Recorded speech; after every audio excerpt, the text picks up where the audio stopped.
And I didn't find out a lot about Buddy Ryan until after the fact. Not yesterday, but after the fact. You know, my father's always talked very highly about Buddy Ryan, how Buddy Ryan was such a great defensive coordinator. Now, of course, my father was a defensive coordinator at Clark and Morehouse, so I can see how, you know, what Buddy Ryan did definitely paved the way for other coaches and other coordinators who came along afterwards. Now, of course, Buddy Ryan did coach for other teams like the Houston Oilers, where, of course, he punched one of his other coordinators in the face on the sideline, you know. And I think he also coached, he also was the head coach for the Philadelphia Eagles, the same Philadelphia Eagles that had Reggie White, that had Mike Golick, that had Brown. I think he played for Miami. He died. I'm losing his name. If you guys remember, just put it in the chat. But you know, Buddy Ryan was a very good coach from what I had seen and what I saw, and definitely what I saw yesterday. He was a very good coach. But nonetheless, ladies and gentlemen, you know, you are listening to AlphaMaleSports, man, and I just had to take the time today to just make sure that I pay homage to both those coaches. I mean, just they lived their lives. They did exactly what they wanted to do, and now they're resting. You know what I mean? They did their jobs to the fullest, and you can't ask for anything more than that. So I just hope when I die, one of you guys will do a radio show and talk about me. How about that, right? But ladies and gentlemen, you already know what time it is. It is me, he is I, and I am him. I am he that they call the Alpha Male. We're going to go on a quick break, but ladies and gentlemen, make sure that you guys pay attention in the next segment. My partner, Lil Bighorn, got some questions for you guys. We got some pretty decent questions coming up, man. LeBron James is in the news, of course. We got to talk about Team USA and what is KD and Melo got brewing. It's AlphaMaleSports, people. I know you're still living your life after death. Every move I make, every single day, every time I pray, I'll be missing you. Thinking of the day when you went away. What a life to take, what a bond to break. I'll be missing you. It's kinda hard with you not around me. Know you in heaven smiling down, watching us while we pray.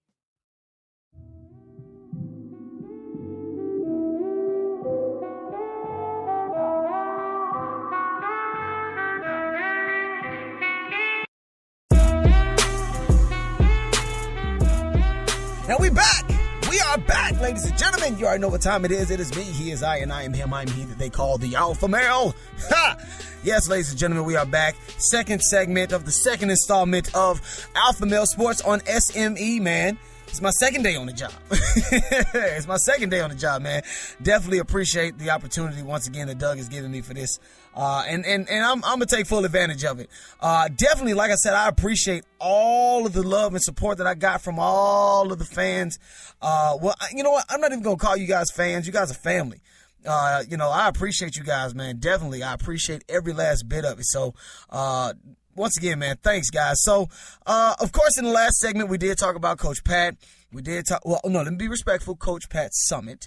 And then, of course, we did talk about Coach Buddy Ryan. Just my condolences once again to the families, man. A tough loss.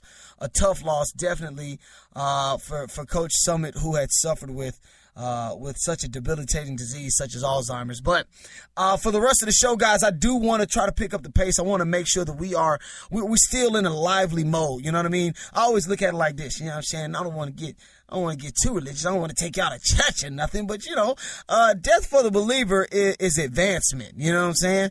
You know what I'm saying?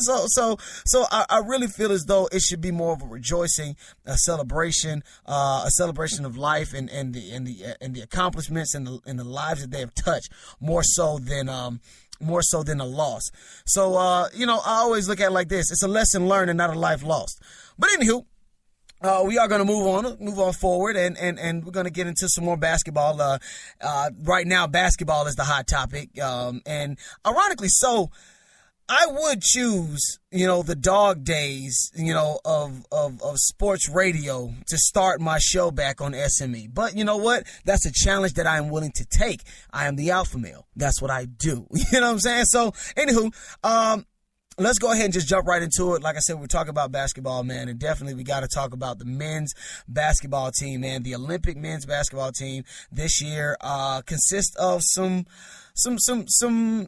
I'm not going to say it's not star heavy, but I think this is giving some of these guys a good opportunity to make themselves stars or whatnot. I'm not sure, but you be the judge, okay? Of course, the list consists of Andre Drummond from the Clippers, Klay Thompson from the Warriors, as well as Draymond Green and Harrison Barnes from the Warriors, DeMar DeRozan and Kyle Lowry from the Raptors. Then we got Jimmy Butler from the Bulls, Paul George from the Indiana Pacers, DeMarcus Cousins from the Sacramento Kings. We got Carmelo Anthony from the New York Knickerbockers, Kyrie Irving from the Cleveland Cavaliers.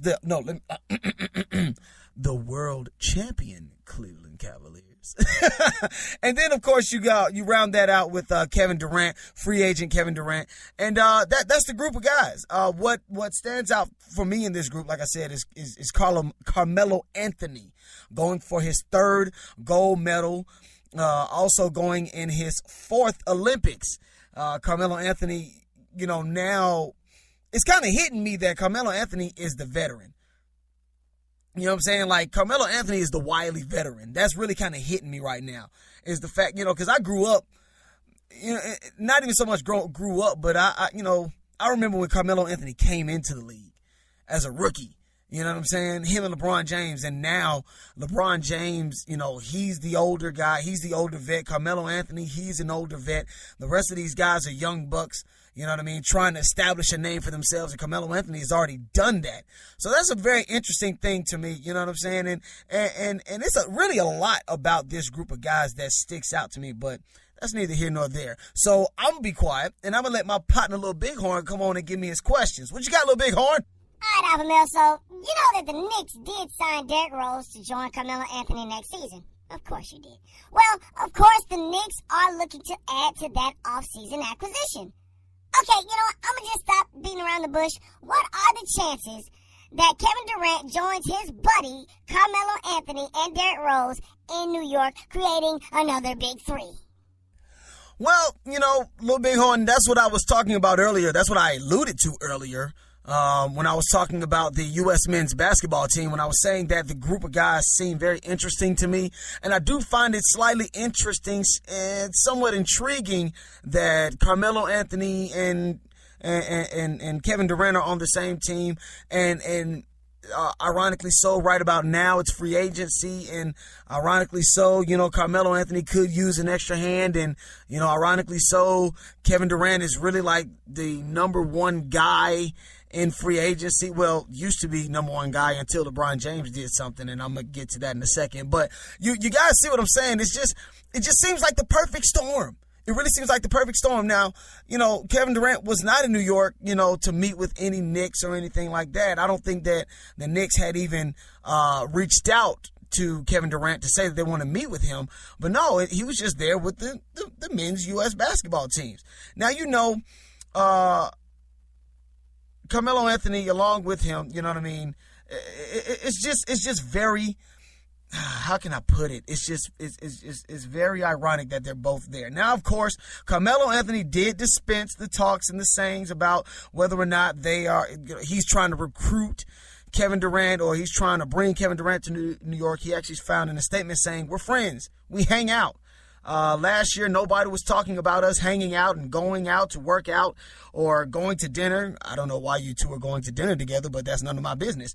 But of course, those conversations would come up because Durant is a free agent. I get that. I understand that. But still, how ironic and how convenient is it? Now, right now, to date, there's only about 5 other teams other than the Thunder that are pushing to get Durant. Of course, you got Golden State, you got San Antonio, Miami, Boston, and the LA Clippers. And just added to the group were the Atlanta Hawks. And I kind of got a beef with Kevin Durant, in all honesty. Why is it that he doesn't want to meet with the Atlanta Hawks? That's beyond me. I think Atlanta is a great landing place for him. I think Atlanta would be a great place to be for Kevin Durant.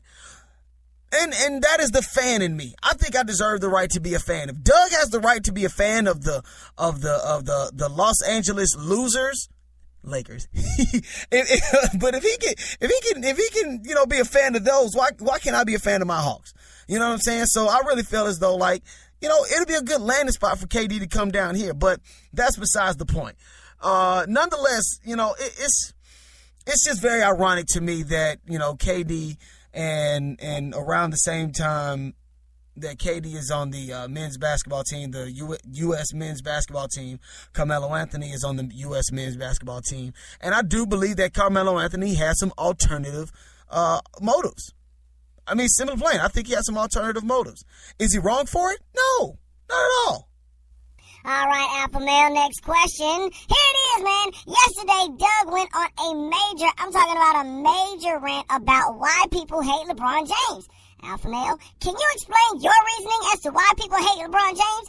Do you hate LeBron James, AlphaMale?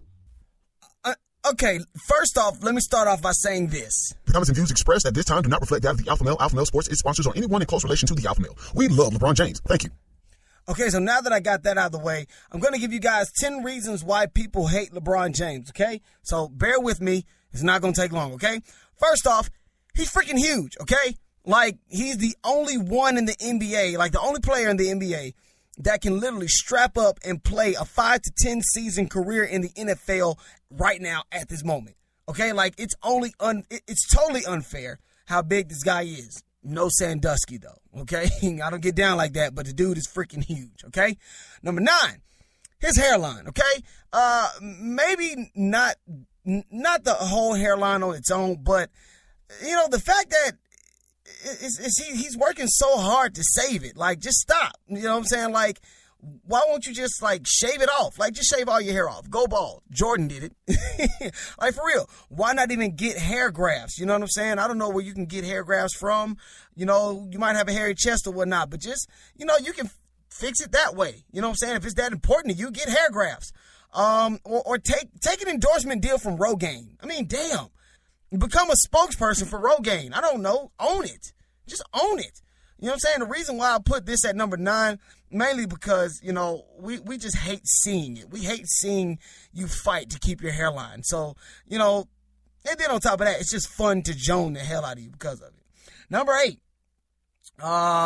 he has the physical makeup to become possibly the best defensive player to have ever played the game of basketball. Hence the block. You literally sealed the deal for Cleveland getting a championship by blocking and playing defense, okay? But instead, it seems as if, to me, this is my opinion at this point. It seems to me that, you want to be more of a offensive player than a defensive player, okay? Number 7, he makes senseless passes. Okay, this isn't my opinion. This is something that somebody actually told me. He makes senseless passes. You know what I'm talking about. Like when he drives like really hard to the hole, and then he just kind of dumps it off or does a jump pass to a fellow teammate.